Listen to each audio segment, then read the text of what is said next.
esse é a Raiz do Problema, o podcast da Human Bridge. Aqui a gente trata de questões reais de maneira profunda, porque é lá que o bicho pega.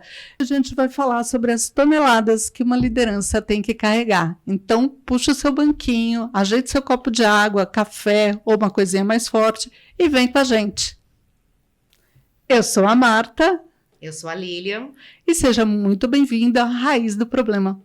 Lilian, acho que uma questão muito importante para a gente começar hoje o podcast, que eu imagino que vai nos guiar afinal, qual é a composição da liderança? O que está nessa receita? De onde vêm, onde dormem, do que se alimentam, o que assistem na televisão? Por favor, dá essa resposta para a humanidade. Vamos tentar conversar aqui e chegar em algum ponto. Mas assim, o que compõe uma liderança? Eu diria para você, depende.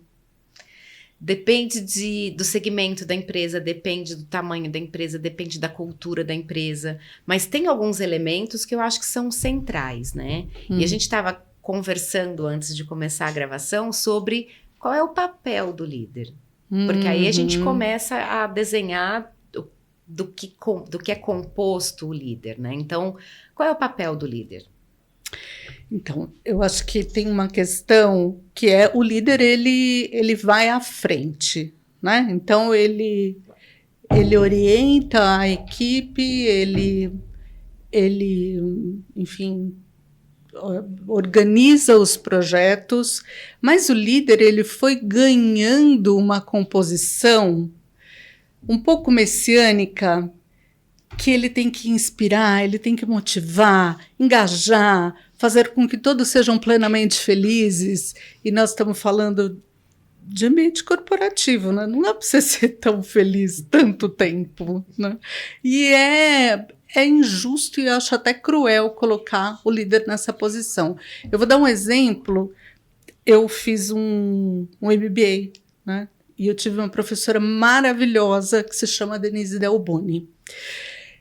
E ela dizia um MBA em gestão de empresas. E aí ela apresentou aquela hierarquia das necessidades de Maslow, que não é pirâmide, vamos combinar, não certo? Não é pirâmide, é a hierarquia das necessidades, né? E uma das questões importantes, de acordo com a evolução dessa hierarquia, é o reconhecimento, né? E ela falava sobre como motiva, como reconhece, e aí tem, enfim, uma estrutura aqui, uma estrutura ali. Em algum momento, uma das alunas perguntou, tá bom, Denise, mas como é que a gente, que é líder, recebe esse reconhecimento? E a Denise, não é mesmo, com toda a sapiência que tem, disse, não, a gente não recebe. A gente olha de manhã no espelho, se abraça, se beija e fala, nossa, você é o máximo. E vai. Tipo aquele meme da galinha na frente do espelho. Eu pensei nisso também. E muito segue. Bom, muito bom. Porque ficou muito pesado. A liderança ficou um fardo, né? Exercer a liderança. E aí, como é que se você se sente sempre cansada, porque você tem um fardo grande para carregar, como é que você motiva, inspira? É exemplo. É exemplo. Como é que você faz essas coisas, Li? Então, tem vários pontos que a gente pode pensar aqui. Primeiro que esse peso, ele acabou vindo para a liderança até como uma consequência de tempos anteriores, né? Olhando agora para o cenário um pouco mais macro, a gente veio de uma liderança que tem um estigma industrial, então eu mando, você obedece, comando e controle, que funcionou e foi importante durante muito tempo, para um cenário de sociedade que já não quer mais o comando e controle como um perfil de liderança para si mesmo. A gente percebeu, né, a sociedade percebeu que o comando e controle funciona, mas que hoje, para as pessoas que vivem hoje, para esse cenário multigeracional que nós temos hoje, comando e controle não funciona mais. E aí foi como se fosse um quebra-cabeça, né? Foram juntando peças para que a liderança tivesse que, além de fazer os projetos funcionarem, fazer com que as pessoas estejam felizes, com que as pessoas tenham mais produtividade, que as pessoas tenham uma boa gestão do tempo, que elas se sintam bem dentro da empresa. E essa liderança agora ainda tem que avaliar riscos psicossociais, né? Saber identificar Sim. e lidar com esses riscos psicossociais, e acabou realmente ficando uma carga muito pesada para a liderança ser sozinha, vamos dizer assim. E aí tem dois contrapontos que eu acho que a gente tem vivido nos tempos atuais. Um é a síndrome da liderança heróica, que a gente até conversou em outro podcast. Isso, a gente conversou sobre tudo, saúde mental. Que está em todos os lugares, que salva o dia. E essa liderança que tudo sabe, tudo vê e está onipresente, né? Você precisou dela, ela te atende num domingo à noite ou durante as férias dela. Para agora uma liderança que precisa continuar inspirando, sendo incrível, tendo todas as respostas e ainda assim fazer com que as pessoas se sintam leves. Fica um contrassenso, né? Como é que eu vou conseguir fazer isso se eu não consigo fazer isso nem para mim? De quem seria a responsabilidade, então, de inspirar as lideranças, para que as lideranças pudessem, de fato, inspirar? Quem cuida da liderança para que a liderança possa ser uma liderança cuidadora, né? E não uma liderança maternal? Esse ponto é importante, Diga né? aí. Quem cuida de quem cuida. Quem cuida de quem cuida. Mas, quando a gente fala de liderança, a gente estava falando também sobre essa questão de ser um adulto funcional. É lógico que não cabe. E aí eu vou colocar uma expressão que uma palavra que as pessoas quase têm medo de usar hoje, a chefia. A chefia. Não cabe à chefia ser responsável pela... aqui eu preciso tomar cuidado porque isso pode ser uma armadilha. Mas não cabe só à chefia responder pela maturidade emocional da sua equipe, né? E isso, eu acho que traz um outro ponto. O problema é que a gente vai falando e a gente vai abrindo muitas janelinhas. Mas eu acho que tem um ponto que você levantou que me fez lembrar de poder, quando você falou sobre comando e controle. Porque junto com a liderança vem o poder. Mas o poder é hoje uma palavra quase estigmatizada, né? Talvez por causa dessa lembrança do comando e controle. Mas não tem como escapar disso, Lilian. Porque se eu faço um contraponto à liderança, eu, de alguma maneira, traço um embate com o poder, não é? Sim, mas esse embate é que pode ser melhor gerido. Porque se esse embate acontece num ambiente de comando e controle, eu falo e você obedece. Uhum. Então, o seu contraponto, ele é errado. Não deveria estar sendo feito. Se a gente vai criar um ambiente de segurança psicológica, onde a pessoa possa ser ela mesma e dizer o que pensa, e esse comando e controle precise existir, porque a gente tem que fazer com que as pessoas produzam, né? Estou tentando trazer esse papel para a liderança, principalmente. A gente tem como usar esse contraponto como um elemento de reflexão, de raciocínio, de análise crítica, e não necessariamente de desafio. Então, quando a gente é o que pode deixar as pessoas se sentirem mal no poder. Se alguém me desafiar, eu perco o poder. Isso, exatamente. Se alguém me desafiar, eu perco o poder. Mas o poder, ele não é exercido só nessa camada térrea, né? Nessa camada de eu tenho o poder e não aceito ser desafiado, né? A gente consegue olhar para o exercício do poder em outras camadas, e aí, sim, nessa camada de inspirar, né? Eu não acho de verdade que a liderança precisa motivar. Eu acho que a liderança precisa inspirar. A gente inspira com base na confiança, né? Sim. Para eu acreditar na mensagem, eu preciso confiar no mensageiro, porque senão... Nesse ponto, talvez a gente comece a primeira composição da liderança. A primeira composição da liderança é a confiança. Se meu time não confia em mim no sentido assim, nas decisões que eu tomo, e se meu time não confia que eu possa liderá-los por uma crise, por exemplo, eu não tenho uma liderança boa, ou uma liderança de fato, ou uma liderança inspiradora.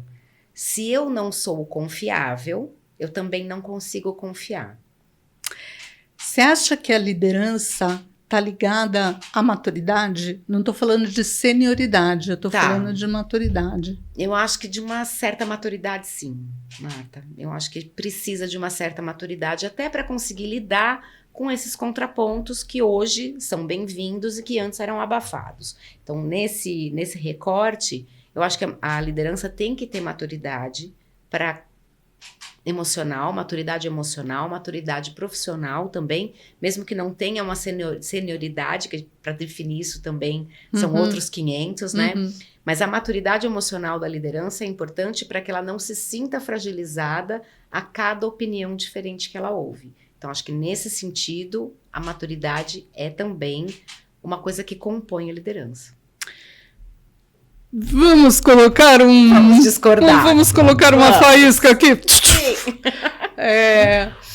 Olha só, a gente falou num episódio sobre saúde mental das dificuldades que todo mundo enfrenta no ambiente de trabalho.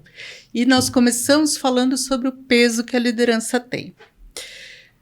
E a liderança, para ser exercida plenamente, não, porque plenamente é muito amplo, mas para ela ser exercida qualitativamente, né, com qualidade, ela precisa, então, de um determinado nível de maturidade. E, quando a gente fala de maturidade, a gente fala de autoconhecimento, capacidade de reflexão, né? Mas a gente está nesse ambiente muito acelerado, com muita cobrança de todos os lados. Como é que o líder chega nesse nirvana? Então, a gente pensar que a liderança precisa de uma certa maturidade para lidar com as questões voláteis e tensas que a gente tem nos dias atuais. Eu vou resgatar um clichê. Oba! Adoramos trabalhar com clichês, não é mesmo? Que há um tempo era muito falado e hoje em dia isso está voltando, que normalmente as empresas contratam pela competência técnica e demitem pela comportamental, né? Pela competência comportamental. Olhando agora para o lado dos liderados. Os liderados, quando pedem demissão, eles não pedem demissão, na maioria das vezes, da empresa. Eles pedem a demissão pelo líder. Exatamente. Então, eu não quero mais você na minha vida. E não a empresa como um todo, porque às vezes tem boas relações ali, boas amizades, mas aquela liderança sufocante acaba sendo um motivo para bons talentos saírem da empresa. Então, como é que a gente busca o equilíbrio? Não vou nem dizer o nirvana, porque assim, se a gente for colocar isso, a gente vai ter que jogar a liderança de novo para um papel que não erra. Tá. Então, a liderança ela tem que ser verdadeira. E para ela ser verdadeira, ela tem as vulnerabilidades dela. Então, da mesma forma que a gente diz para as pessoas assim, a gente não vai estar feliz o tempo todo porque a gente trabalha no corporativo, né? Porque a gente trabalha numa empresa, é impossível ser feliz o tempo todo na vida. Então, a minha liderança também vai cometer erros. O erro de uma liderança, ela tem um alcance maior do que o erro de um liderado. Então, a liderança tem que cuidar mais disso, não que o liderado não precise cuidar, mas porque o impacto que o líder pode ter é em 5, 10, 15, 100 pessoas que estão sendo lideradas por ele. Um erro de um liderado vai normalmente prejudicar processos que a gente pode tentar corrigir. Eu conheço, e você também conhece com certeza, e quem está assistindo a gente também conhece com certeza, pessoas que têm marcas negativas de lideranças que passaram na vida dela há anos atrás. Sim. E marcas inesquecíveis. Que conduzem e que, de alguma certa forma, também comprometem o comportamento. Eu tenho pessoas que têm dificuldade de confiar nas pessoas porque confiou numa liderança e a questão da confiança que a gente falou aqui no começo como sendo talvez o primeiro elemento que compõe uma liderança saudável. Quem é confiável o tempo todo? Eu acho que sim. A confiança é uma coisa que a gente pode manter como caráter, né? Isso está bastante associado ao caráter da pessoa. Estar bem, sorridente, feliz, inspiradora todos os dias? Não, porque isso não está tão relacionado ao caráter, né? Está relacionado à vida mesmo e ao comportamento mais usual.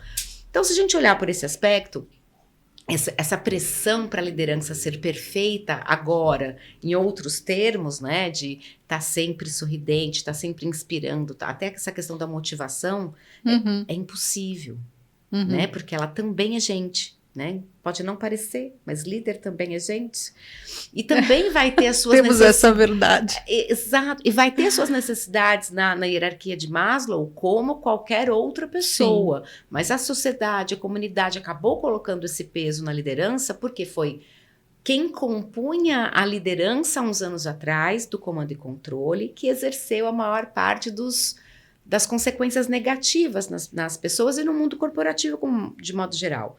Então, por isso que hoje está sendo colocado esse peso todo na liderança. Mas isso não é papel só da liderança. Eu acho que envolve cultura, envolve estrutura, envolve processos, envolve decisões, mas não é só do líder esse papel. Não é. Li, a gente conversou um pouco sobre isso antes de gravar, e é uma coisa que a gente fala rotineiramente, mas eu queria trazer um pouco o papel de treinamentos de liderança, né? Sobre o que falamos em treinamento de liderança. E aí, a gente sabe que esse é um mercado milionário, né? Não vou falar bilionário, porque vai parecer bets. Enfim, não gosto de bets. Mas esse é um mercado milionário. Movimenta muito dinheiro Movimenta todo ano. muito. A gente participa desse mercado. Né? Será que a liderança não foi grudada como uma pessoa sendo grudada por post-its, né? Com tantas habilidades, características que ela precisava ter para que eu conseguisse fornecer isso para um mercado ávido? Porque será que não é mais fácil? Então, se a gente for pensar, há uns anos atrás, o que precisava para uma pessoa ser líder, não estou dizendo em todos os cenários, mas em boa parte dos cenários. A pessoa tinha que ter uma graduação e tinha que fazer uma pós. Sim. Tinha que fazer uma Pelo pós. amor de Deus. Fez a pós-graduação, que normalmente são competências técnicas que são ensinadas. A pessoa tem capacidade de desenvolver habilidades tecnológicas, processuais, metodológicas, ok. Quando teve essa virada, né, de uma liderança não é só gerir processos, agora ela vai ter que gerir pessoas, a formação que a gente tem hoje no Brasil e no mundo dificilmente forma líderes para lidar com outras pessoas. Sim. Forma líderes de processos, forma líderes de projetos, cuidar de prazo, escopo, responsável. Só que hoje o mundo já não é mais só isso. A gente vai ter que incorporar nessa liderança a capacitação comportamental. Então, ela tem que saber dar um feedback sem ofender e ferir a pessoa para o resto da vida. A gente sabe que isso já foi muito comum e está diminuindo. A liderança tem que ter uma comunicação, vamos dizer, específica, personalizada para cada pessoa do time dela. Porque se eu tenho uma pessoa que é extremamente objetiva, não adianta eu ficar tendo uma conversa prolixa com a pessoa. Eu tenho que ser objetiva com ela. Então, este peso da liderança de ter que ter uma personalização para conversar com as pessoas na linguagem delas, vem através desses treinamentos que a gente pode chamar de soft skills, mas que hoje em dia já estão sendo considerados human skills, porque de soft não tem nada, né? De soft não tem nada, muito pelo contrário, né? Mas a gente, de novo, entra naquele embate do humano. Porque a primeira coisa que a gente entende, né, a gente se entende como ser humano quando a gente se relaciona com o outro, quando o outro está à nossa frente. Então, a primeira pessoa que nos faz ter essa compreensão é a mãe, né? Ou a pessoa cuidadora. Ou a pessoa cuidadora, né? E de novo vem a minha pergunta. Será que a gente não está embalando um pacote muito grande quando ele deveria ser mais com uma silhueta menor? Eu acho que isso tinha que ser olhado, assim, de verdade. Eu sou defensora de todos os temas de treinamentos que estão sendo dados para a liderança hoje. Dos temas, mas não necessariamente do público. Por quê? A gente está colocando esse peso de que a liderança tem que saber se comunicar, a liderança tem que saber fazer a autogestão das suas emoções, a liderança tem que saber isso, a liderança tem que saber aquilo. E o resto? Liderados, e a turma? E os liderados? Como é que a gente combina esse jogo com os russos? Não sei nem se essa piadinha ainda é entendida hoje em dia. Eu acho que não, mas tudo bem. Mas tudo bem, estou precisando atualizar. Então, a gente está colocando esse peso para a liderança como se ela fosse também responsável por desenvolver esses liderados nessas mesmas competências. Exato. Isso é muito impossível, porque vai realmente ficar pesado demais. Imagina, a gente tem numa consultoria, 3, 4, 5, 10 instrutores para fazer esses treinamentos acontecerem para as pessoas. Um líder ou, né, de uma equipe de 10, 15 pessoas vai ter que dar sozinho conta de tudo isso. Então, ele teria que ser especialista em soft skills ou human skills, em habilidades comportamentais, para que ele possa ensinar o time a ser também. E aí, desconfigura o papel da liderança, que é conduzir processos, conduzir projetos através das pessoas. E aí, ao invés de ser um condutor, um maestro, maestrina ou qualquer coisa assim, ele vai ter que ser especialista em soft skills, né? Especialista nisso.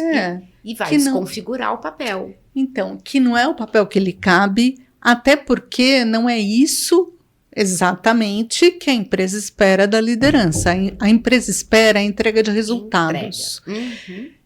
E olha só que armadilha para a liderança, porque, de novo, é o sanduíche prensadinho, né? O recheio do sanduíche prensadinho, porque é um peso. A liderança tem, eu estou falando da média liderança, né? Não da alta liderança, tá? Que também tem as suas cobranças e a sua promessa de entrega de resultados, né?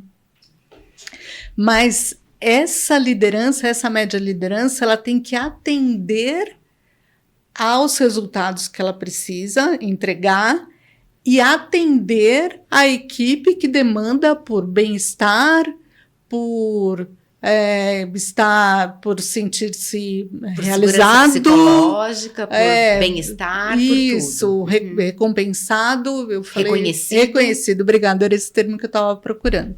Reconhecido. Cara, como é que você escapa dessa armadilha? Porque vamos colocar agora, subir só um pouquinho a liderança e falar da alta liderança, né? A gente está falando de meritocracia e com todos os cuidados que essa palavra exige, tá? Eu estou falando dentro de uma empresa em que todos, uma situação bem hipotética, né? Todos historicamente teriam o mesmo ponto de partida desde que estão dentro da empresa. A gente está falando de meritocracia ou a gente está falando de ter perto de mim quem se parece comigo? É muito mais com esse viés de ter perto de mim quem se parece comigo, porque a meritocracia, na verdade, ela não vai funcionar por vários motivos. Uma, porque dificilmente a gente vai ter pessoas que partam do mesmo ponto dentro da empresa. E segundo, porque quando eu tento aplicar mérito na minha equipe, eu tenho a tendência, todos os vieses cognitivos que eu tenho vão me deixar tendenciosa a escolher quem vai receber esse mérito, não apenas pelas entregas, mas por quem se aproxima de mim. Por quem concorda comigo na reunião, por quem apoia a minha ideia no projeto. Então, porque também é ser humano. Então, como é que a gente resolveria isso? Ensinando todos os vieses, os 180 vieses cognitivos que existem. Esse número é mais um peso para a liderança ter que lidar. Então, assim, realmente, é impossível a gente ter a liderança que hoje estão pintando como liderança.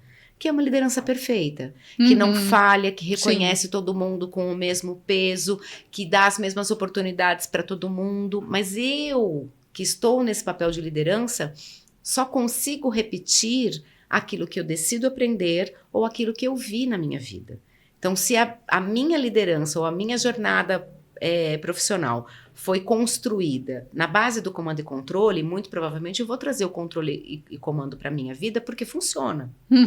Claro, funciona. Funciona. E a gente falando sobre cultura, né? Nós falamos sobre isso.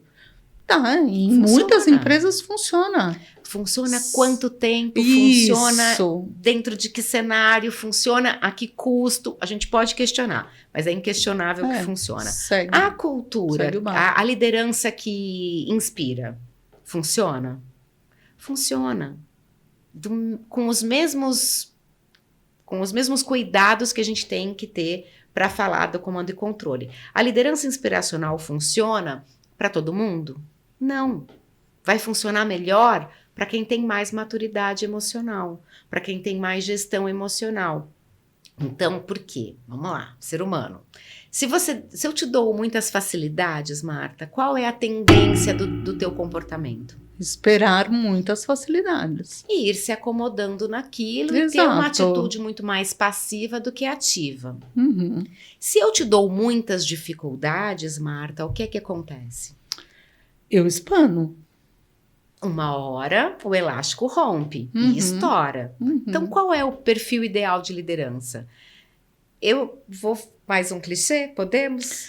Amiga, mas nós gostamos tanto de clichê. Qual que é o lance do clichê? Só um minutinho, aspas. Sim, por favor. O lance do clichê é uma verdade repetida infinitas vezes até que canse ouvi-la, mas continua sendo verdade. Esse aqui é um grande. O clichê é liderança situacional, onde a gente que é líder consiga navegar entre não só o comando e controle e a inspiração, mas muitos outros perfis de liderança, para que a gente consiga tirar daquelas pessoas, daquela situação, as melhores entregas, sem fazer com que as pessoas sofram tanto. Então, é um equilíbrio. Para eu conseguir esse equilíbrio, eu tenho que ter em mim todos esses elementos. E nem sempre eu vou precisar aprender esses elementos em sala de aula. Muitas vezes eu já aprendi ao longo da vida, mas eu não aprendi a nomear. Isso. Então, esse encaixe de, agora eu tenho uma força-tarefa para cumprir. Gente, na boa, não vai dar tempo de ouvir todo mundo, não vai dar tempo de fazer consenso. Vou precisar que todo mundo faça exatamente isto, desta forma e nesse tempo. Então, a liderança consegue fazer isso sem ferir ninguém quando, em tempos de não força-tarefa, eu tenho os momentos em que a gente vai fazer consenso, em que a gente vai criar inovação juntos, em que a gente vai discutir e pensar quais são as melhores estratégias para o próximo cenário. Então, a liderança situacional, que não tem uma regra definida, talvez seja um bom clichê para trazer. Então, a gente começou falando sobre confiança, e a gente pode agora chamar esse conjunto de adaptabilidade? Perfeito. E se a gente quiser ser um pouquinho mais moderna, a gente pode trazer Nassim Taleb, que fala da antifragilidade, como um passo a mais da adaptabilidade, né? Porque se a gente só se adapta à situação, a gente está se reduzindo ou aumentando de acordo com o cenário que o cenário me traz. A antifragilidade, não. Estou vendo o tamanho diminuir ou crescer do desafio que a gente tem e vou criar forças para dar conta disso tudo. Então, talvez uma não fragilidade, uma antifragilidade seja melhor do que a adaptabilidade. Mas aí a gente tem aquele conceito da Brené Brown da vulnerabilidade. Como é que isso se encaixa ali? Ai, que lindo. Sabe o que eu adoraria? Um podcast entre Brené Brown e o Nassim Taleb, para eles conversarem sobre isso. Porque a gente, lendo, né, tudo que principalmente o Taleb escreveu e principalmente o que a Brené vem empregando, a gente percebe que a antifragilidade é vulnerável. Ela não é Me explique, gata. Prova de falhas, a prova de erros. Então, por exemplo, como é que a gente aplicaria a antifragilidade pensando na vulnerabilidade num contexto real? Vou dar um exemplo recente de uma empresa onde um líder tinha que demitir uma pessoa que tinha muitas entregas, que sempre trouxe muito resultado para a empresa, mas que, por conta da sua comunicação violenta, estava fazendo mal para o time. Então, é uma questão que o líder vai ter que se adaptar a uma nova realidade, ou ele vai ter que tirar o melhor proveito daquela situação? Como é que ele traz a vulnerabilidade dele para resolver isso? Porque demitir um colaborador que traz resultado é muito difícil. É muito né? difícil, É muito difícil para a liderança. Uhum. Mas quando eu penso no todo, quando eu Isso. penso na situação atual e não só nos resultados, eu tenho que tomar uma decisão. E também na sustentabilidade, né, E Li? na sustentabilidade, Porque isso... Por quanto tempo isso se sustenta, né? Exato. Essa postura. E aí, como é que ele traz a vulnerabilidade e a antifragilidade para esse mesmo cenário? Primeiro, eu sou a favor dos 3 T's. Já te falei dos 3 T's? Manda, gata. Treinar, tentar e trocar. Uhum. Então, primeiro eu vou treinar, vou capacitar a pessoa para que ela seja uma excelente entregadora e que saiba trabalhar em equipe. Então, treino. Aí eu vou tentar colocar essa pessoa em situações, em condições onde ela tenha que colocar, né, isso que ela aprendeu no dia a dia. Não funcionou, eu tenho que trocar. Não porque ela esteja falhando, mas porque isso não atende os objetivos que a minha liderança está propondo. Então, vamos colocar outra pimenta? Vamos para o público que a gente trabalha bastante? Empresas familiares. Em empresas familiares isso ainda é mais difícil. Primeiro porque, como parte da família, eu tenho mais dificuldade de aplicar métodos ou técnicas na hora de dar feedback. Uhum. Porque eu vou ser questionada, por que tá falando bonitinho comigo agora? E sempre com ironia, né? É impressionante como a ironia faz parte da dinâmica de uma empresa de gestão familiar. Porque eu te conheço lá fora. Isso. Eu sei quem é você. Eu sei o que você fez no verão passado. Eu sei o que te condena. E aí, como é que a gente traz essa liderança familiar para um contexto de técnica, de métodos que sejam adaptáveis a esse cenário, para que a liderança seja mais produtiva, no modo geral, do que redutiva, né? Do que reduzir aquela pessoa àquela etiqueta que ela tem. A etiqueta que ela tem fora, né? E a gente sabe como funcionam as dinâmicas familiares, porque somos de famílias, todo mundo, bem ou mal, e o que uma família mais faz é etiquetar, né? É a tia desbocada, é o primo que folgado. vive pedindo favor, folgado. É o cunhado que pede dinheiro emprestado. Isso, esse é o clássico, não é mesmo? É a sogra controladora, mas isso não existe. Não. Como é que a gente leva tudo isso para dentro da empresa, coloca num caldeirão entre líderes e liderados, muitas vezes pertencentes à mesma família, porque não é que na família, todos que estão na empresa como líderes são da família, muitas vezes existem pessoas, né, de mercado e até de outros clãs, vou chamar assim. Como é que a gente coloca todo mundo nesse mesmo caldeirão e faz com que a liderança consiga exercer o seu papel e os liderados também? Aí, Marta, vou trazer um pouco da nossa experiência para essa resposta, tá? Alguém, de preferência nós, sempre, que atuem como mediador, né? Como mediadoras dessa situação. Por quê? A gente vai ter que voltar no primeiro tópico, confiança. Então, como eu conheço o seu histórico, eu sei que você colou na prova em 1917, eu vou ter sempre essa etiqueta para colocar em você. Então, isso é um conflito estabelecido. Pode não ser uma crise, pode não ser um confronto, mas de alguma forma é um conflito de visão, né? De percepção do profissional que você se tornou para a pessoa que eu conheço desde criança. Tem que ter um papel de mediação. Nesse caso, essa mediação ela pode atuar como uma mentora, né? Ela pode atuar como uma mediação de conflitos mesmo, ou como uma provedora de conversas necessárias. A gente pode chamar de conversas difíceis, mas trazendo sempre o contraponto, trazendo sempre o máximo possível algum consenso, porque mesmo essas pessoas que costumam se atacar porque são da mesma família e sabe que uma vez no jogo sei lá, de dado, no pega-pega, quando criança eu roubava no jogo, que vai usar esse argumento contra mim o resto da vida, precisa de uma mediação organizada, como se faz em mediação de conflitos mesmo. Então, o papel de um mediador pode ser de um instrutor, pode ser de um coach, pode ser de uma mentoria, mas tem que ter esse papel de fora para ajudar essas pessoas a se olharem com mais profissionalismo e menos pessoalização aqui, né? Porque aí também a gente tem que considerar que quando você fala, né, dos 3 T's, e o último é tirar, a gente talvez precise considerar ensinar um líder a tirar uma pessoa da família.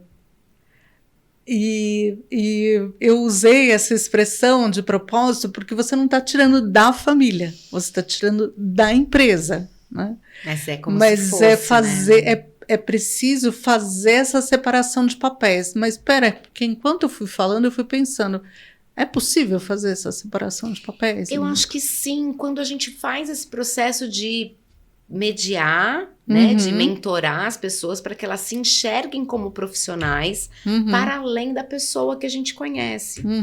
E não é para que a gente, por exemplo, né, vamos usar agora um exemplo ruim, uma pessoa da família que é um encostado, que não tem competência no que está fazendo, está ocupando aquela cadeira apenas por ser um membro da família. Nem acontece. Quase não, é fictícia essa figuração. Nem aqui. Lembro da última vez que isso aconteceu. Não, só no Japão que isso acontece. Como é que a gente profissionaliza isso? Né? Como é que a gente causa esse olhar entre pessoas da mesma família para um olhar profissional? Justamente tendo as conversas que são necessárias, mesmo que elas sejam difíceis. Então, olha, o que se espera de você neste cargo é X, Y e Z. Tais e tais entregas com tais e tais consequências. Você topa? Este cargo tem esta... Então, quando a gente chama uma pessoa da família para um cargo, a gente já deveria ter feito isso lá atrás. Não fizemos? Ok, vamos corrigir agora. E essa correção de agora é que eu chamo de mediação.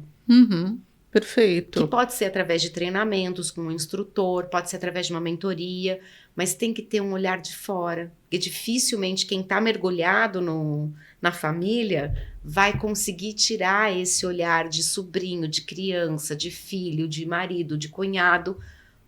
De novo, né? Porque é difícil. O líquido não enxerga o rótulo, né?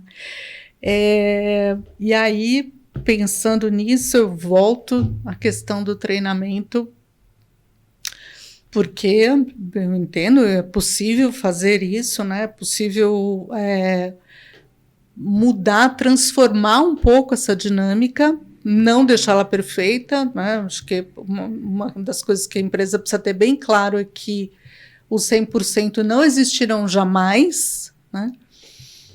Mas não dá para fazer isso com treinamento de prateleira. Não dá para fazer isso com treinamento de prateleira. O que a gente estava falando, então vamos dar um treinamento sobre feedback? Mas para quê? Se eu posso ir lá no ChatGPT, falar, me ensine a dar feedback. E ele vai te ensinar direitinho. Perfeitamente. Né? Mas qual é o grande lance aqui, Marta? Ninguém ensina um adulto. Eu amo isso. Ninguém ensina. Fala, por favor. O adulto aprende quando ele percebe que aquele aprendizado pode beneficiá-lo de alguma forma. Então, por que um treinamento de prateleira não funciona? Porque o treinamento de prateleira é feito para a maioria das pessoas, mas não para todas elas. Então, para aquelas... Quanto mais personalizado for o treinamento, maior a chance dele funcionar. E como é que um treinamento é adaptado ou personalizado para um cenário? conhecendo, perguntando, conversando, elaborando. Aí a gente vai chegando neste molde, mas tem coisas assim que são essenciais do adulto, né? Primeiro, só vou aprender aquilo que eu quiser aprender. Você pode ter todas as técnicas do mundo, Martíssima, mas se eu não quiser aprender, todo o teu esforço é inútil. Então, o que eu tenho que fazer para que essas pessoas queiram aprender? Eu tenho que descobrir, como instrutora, como consultora, como profissional de recursos humanos, no meu caso, entender como é que essa pessoa vai ser beneficiada com aquele conteúdo. Exato. O que eu ganho com isso? É a primeira pergunta que a pessoa faz. O que eu perco se eu não fizer? Ou o que eu perco se eu não fizer. Exato. Então, vai estar sempre isso na balança. E é individual. Então, uma turma com 30 pessoas participantes, a gente vai ter que ter, talvez, 30 argumentos, elementos, para que as pessoas se conectem com aquele conteúdo de alguma forma. Essa é a grande magia do treinamento que funciona. É a magia que eu aprendi de existir. É nóis, mano!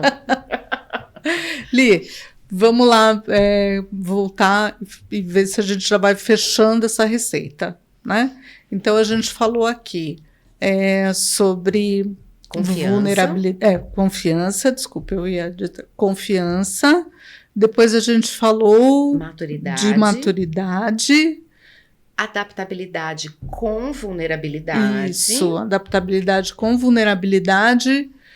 E eu acho que a cereja do bolo, Marta, para essa composição da liderança é de verdade se interessar por pessoas.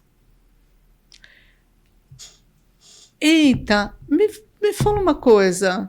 Olhando para as pessoas, sei lá, olhando para o universo, será que existe gente que não se interessa por gente minimamente? Sim, isso não é nem errado. Tipo, eu sou uma poliana? Não, pode ser que teus óculos estejam meio cor-de-rosa agora. Sim, isso não é errado, é apenas uma característica. Vamos colocar assim, eu não saberia dizer para você todos os tipos de pessoas que existem. Mas, por exemplo, tem pessoas que têm uma tendência maior a valorizar sistemáticas, processos, números, resultados, a qualquer custo. E não vou julgar se está certo ou errado, tá? E tem pessoas que preferem lidar com o desenvolvimento do outro, o que o outro tem a dizer. Isso também é uma preferência. Mas isso não significa que em algum momento eles não puxem a cordinha mais para a esquerda ou mais para a direita e se aproximem em algum momento. Porque, Lilian, sim, eu entendo o que você está falando, mas se uma pessoa não se interessa por outra, ela é uma eremita. Né? Sim. Ela vive numa caverna. Que às vezes precisa trabalhar para ter dinheiro para pagar a caverna dela com ar-condicionado e TV a cabo. Tá, tudo bem. Tô tirando óculos. Não queria, mas vou tirar. E assim, e não tem nem como a gente dizer se tá certo ou se tá errado. E aí eu até tararia também pro situacional. Vai ter uma hora em que a liderança vai ter que olhar para processos. Sim, em detrimento, claro. às vezes, de bem-estar das pessoas. Não Mas tem dúvida. O máximo possível que eu puder, enquanto líder, pensar em processos e resultados com o bem-estar das pessoas é o melhor dos cenários. Então, é esse equilíbrio que eu acho que é legal, sabe? Não é só, não, comando e controle é 100% errado, né? Ou, sei lá, a democracia é 100% certa. Não, a gente sabe que não é bem assim. Até porque 100% é um número muito redondo e grande, sim, né? Sim, demais. Todo dia também não vai funcionar. Então, como é que a gente equilibra isso? Então, ao invés de olhar para a liderança como um maestro, a gente vai ter que olhar a liderança agora como um equilibrista. De si mesmo primeiro, né? Coloque a máscara primeiro em você. Isso. E depois das pessoas que fazem os processos acontecerem e entregam resultados. Porque hoje a gente vai conseguir esses resultados através das pessoas e não mais através da obediência. Então aqui talvez seja uma chave que a gente tenha que virar para olhar para essa liderança sem colocar o peso, a responsabilidade de fazer as pessoas felizes o tempo todo, mas de atingir resultados através das pessoas. Por isso eu acho que o TTT funciona. Você treina primeiro, né? Capacita Sim. a pessoa a trazer aquela entrega. Abre Aí você os olhos, tenta. né? Aí você tenta com o perfil da pessoa, muda a sua forma de comunicação, traz feedbacks mais diretos, né? Vai experimentando a sua liderança, a sua comunicação para tentar com que essa pessoa entregue os resultados. Treinou, tentou, não funcionou, troca. Porque fazer uma demissão é também papel da liderança. E se a gente está falando da liderança que não pode ser trocada?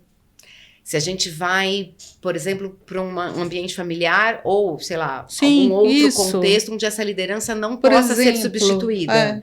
A alta liderança vai ter que Isso. definir e decidir o que ela quer, que ela quer. Porque, principalmente numa empresa de gestão familiar, a liderança mais tóxica, ou a responsável pela toxicidade, é a alta liderança, Normalmente né? vem da alta liderança, exato. Aí não há um outro... Aí vai precisar de uma necessidade. Isso. Então, se quem está sentindo a necessidade dessa substituição? Estou perdendo clientes. Estou perdendo clientes. O mercado dá essa necessidade, Muito. né? O mercado traz essa necessidade, bate na porta mesmo e não tem jeito. Muitos clientes, muitos investidores, muitos fornecedores exigem muitas vezes que essa empresa familiar tenha uma estrutura adequada ao cenário mercadológico. Então, por exemplo, você também já viu acontecer várias vezes de um cliente grande pedir para a indústria, no caso, tô vendo aqui a idade dos fundadores, tô vendo aqui a idade da alta liderança, uma hora as pessoas vão se aposentar, qual é o seu plano de sucessão? Isso. Ih, não tenho. Ih, vamos fazer.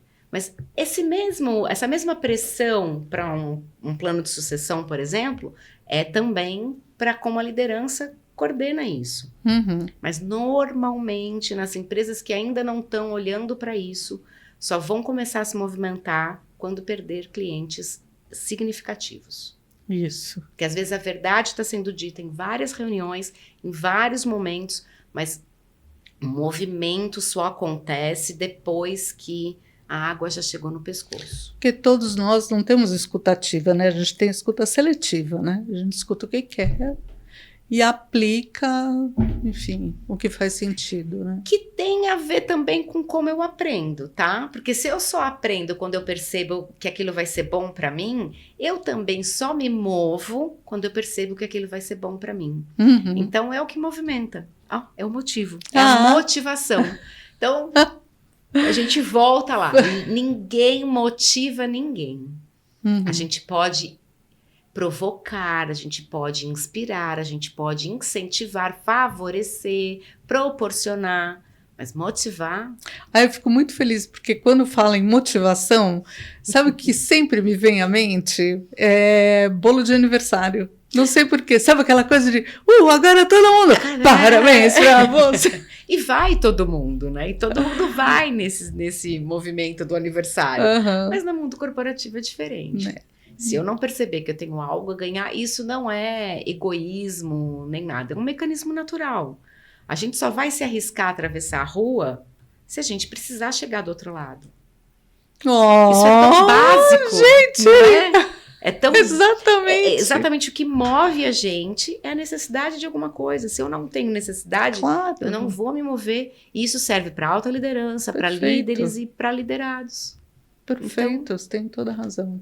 O que te move, Marta?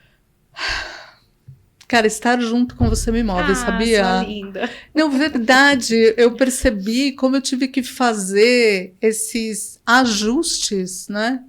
No meu modo de me relacionar com você e com as pessoas, no que eu sei e no que eu não sei, né? E no que eu sei que eu não sei, né? E como eu tive que abrir os olhos para ver as coisas que você me traz de uma maneira desprovida, não 100%, tá? Mas desprovida de preconceitos. Né? Então, isso, que lindo isso. Você me move. Obrigada. E ouçam bem essas palavras, porque é o que vai fazer uma liderança ser excelente. É essa predisposição para ouvir coisas diferentes, para de repente até concordar, mas não necessariamente concordar, né? Mas a disposição do movimento. Isso Essa aí. é a verdadeira liderança. Então, o que compõe a liderança? O que compõe a liderança, Lília? Movimento, gata. Movimento, é isso. Movimento é a palavra. Muito bom. Adorei nossa conversa, Lília. Eu também. E se de alguma forma essa conversa te provocou, ou te doeu, ou te incomodou, é porque a gente chegou à raiz do problema. E a gente te vê no próximo episódio. Obrigada. Obrigada.